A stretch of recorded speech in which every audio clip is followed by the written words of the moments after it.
अस्सलाम वालेकुम व्यूअर्स। उम्मीद करती हूँ आप सब खैरियत से होंगे। आज हम एक बार फिर एक नए मौजू के साथ आप तमाम के सामने मौजूद हुए हैं और आज का जो हमारा मौजू है वो है 20th मार्च यानी कि वर्ल्ड ओरल हेल्थ डे। तो जी मेरे तो ये टॉपिक बहुत ज़्यादा दिल के करीब है, तो मैं चाहती हूँ कि कुछ आपको क्विक टिप्स दूँ ताकि आप अपने घरों में ऐसे क्विक टिप्स के ज़रिए जो है अपनी ओरल हेल्थ को, अपने मसूड़े, अपने दांतों का ख्याल रख सकें। तो जी पूरी दुनिया में आज 2023 का जो थीम है वो है be proud of your mouth. खुसूसन तौर पे इसका मतलब ये है कि बहुत सारे लोग ये सोच रहे होते हैं कि जी शायद मेरा कॉन्फिडेंस जो है वो शैटर हो रहा है, मेरे दांत अच्छे नहीं हैं या मेरा मसूड़ा इतना मजबूत नहीं है, उसमें से खून निकलता है, मैं लोगों से बात नहीं कर सकता, मैं उनसे ज़्यादा कहते हैं ना कि फ़ेस टू फ़ेस इंटरैक्ट नहीं कर पाता। तो जी, पहली बात तो ये है कि आपको अगर कॉन्फिडेंस चाहिए और आपको अपने एक कहते हैं ना कि एस्थेटिकली प्लीज़िंग स्माइल चाहिए, तो बहुत इम्पॉर्टेंट है कि आप अपना दाँतों का और मसूड़ों का ख़ास ख़्याल रखें। अब आज ये जो दिन है हमारा वर्ल्ड ओरल हेल्थ डे, ये एक्चुअली रिमाइंडर ही है उन तमाम लोगों के लिए कि अभी भी कुछ नहीं बिगड़ा, अभी भी आप अपने मुँह का ख़्याल रख सकते हैं और उसमें छोटी-छोटी टिप्स हैं जिनका आप ख़ास ख़्याल रखते हुए अपनी ओरल हेल्थ को एक ज़बरदस्त हेल्थ में जो कह सकते हैं कि उसे लेकर आ सकते हैं as you take care of other parts of your body.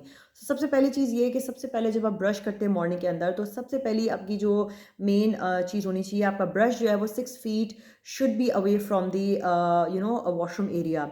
बहुत सारे लोग ऐसा करते हैं कि उसका कैप नहीं लगाते, उसे जो है वो ओपन रख लेते हैं कैप के बगैर और वो हर कंटेमिनेशन से, हर एक क्रॉस इन्फेक्शन से गुजर रहा होता है, तो वो उस डर्ट के साथ आप उसको जब यूज़ करते हैं तो आपके पेट के अंदर वो तमाम जरासीम जो है वो चले जाते हैं। तो बहुत इंपॉर्टेंट है कि अपने ब्रश को कैप्ड रखें और 6 feet away from the contaminated area रखें ताकि उसमें कोई भी जो एयर में पार्टिकल्स हैं वो उसकी तरफ ना आ सकें। दूसरी बात, selection of your brush, this is very important. अगर आप ब्रश खरीदते हैं और आपको लगता है कि आपके मसूड़ों से बहुत खून निकलता है और आप बहुत तेज़ ब्रश करने वाली आपकी आदत है, तो सबसे पहली बात अपनी ब्रश की तेज़ तेज़ जो हॉरिजॉन्टली ब्रश करते हैं लोग या वर्टिकली, उसे तो आपने चेंज करना है।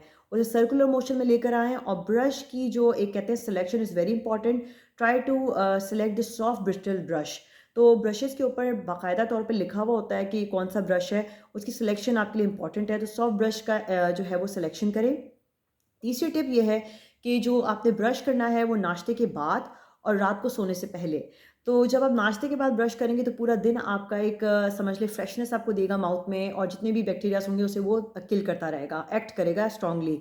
अगर आप नाश्ते से पहले ब्रश कर लेंगे तो आपने नाश्ते जो कर लिया ब्रश करने के बाद तो वो बैक्टीरियाज़ तो उधर ही रहेंगे, उससे आपने गश आउट ही नहीं किया। सो नाश्ते के बाद इज़ अ बेस्ट प्रैक्टिस जो कि हमारी अवाम बहुत गलतियाँ करती है।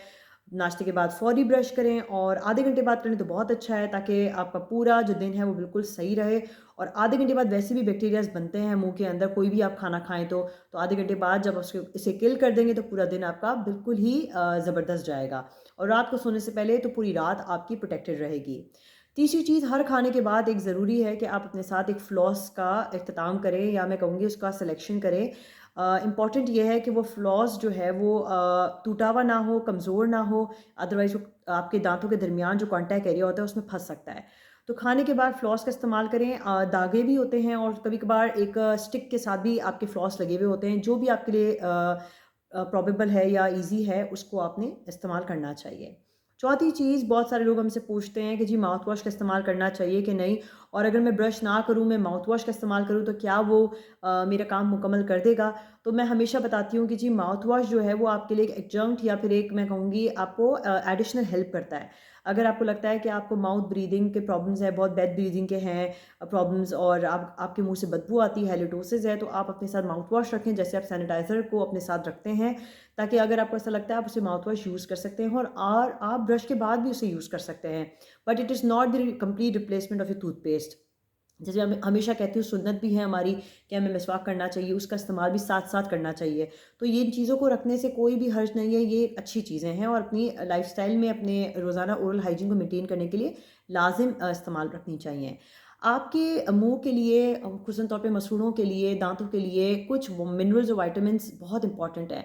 नंबर 1 मैं बताती हूँ कि विटामिन ए है, बहुत सारे लोग कहते हैं जी आँखों के लिए बड़ा अच्छा है, इसको मुँह के अंदर क्या इसका इस्तेमाल है? तो जी विटामिन ए आपके सलाइवा को बूस्ट अप करता है, तो विटामिन ए का इंतकाम बहुत ज़्यादा इसका इस्तेमाल करना चाहिए। गाजर के अंदर इसका इस्तेमाल बहुत ज़्यादा होता है, यानी इसके अंदर कॉम्पोनेंट विटामिन ए है। तो ये आपको प्रोबेबल विटामिन ए दे सकता है। कक्यूम्बर्स और जितने भी ये होते हैं जिसमें वाटर कंटेनिंग होते हैं, वाटरमेलन्स वगैरह, इन तमाम का इस्तेमाल से थूक पैदा होता है, तो ये ज़्यादा इंपॉर्टेंट है, आपकी ग़िज़ा में होने चाहिए। विटामिन डी मैं हमेशा बताती हूँ, calcium and vitamin D go in hand. आपको ये मिल्क से भी मिलता है, मखानों से भी मिलता है। इसे अच्छी तरह इस्तेमाल करें और अपनी ग़िज़ा में इसका जो है वो एडिशन करें। इसके बाद मैं बताती हूँ विटामिन सी, जो कि गम्स के लिए प्रोबेबल आपके बहुत इंपॉर्टेंट है। जिस तरह विटामिन डी दांतों के लिए बहुत है, बोन्स है ऑफ कोर्स दांत आपके, इस तरह विटामिन सी आपके गम्स के लिए, मसूड़ों के लिए बहुत अच्छा है। तो मैं हमेशा कहती हूँ कि विटामिन सी आपको इस्तेमाल करना चाहिए, बिकॉज़ वो गम्स की हेल्थ को अच्छा रखता है, और जो कमज़ोर होते हैं गम्स उनको वो बाकायदा मज़बूत करता है।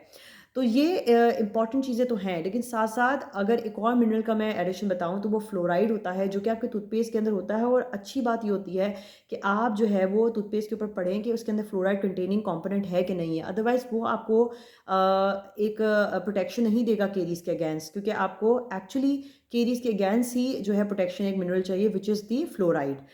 लास्टली जो बहुत इंपॉर्टेंट चीज़ है, बहुत सारे लोग भूल जाते हैं कि कितना पेस्ट लेना चाहिए।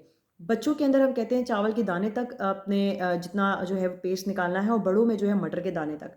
तो ये इंपॉर्टेंट है कि ये कुछ छोटी-छोटी टिप्स जो हैं आप अपने तक और अपने प्यार वाले जो आपके जितने लव्ड वन्स हैं उनके तक ये पहुँचाएँ। और इसी तरह से ओरल हेल्थ डे का रिमाइंडर पूरी दुनिया में जो है आप इस तरह फैला सकते हैं।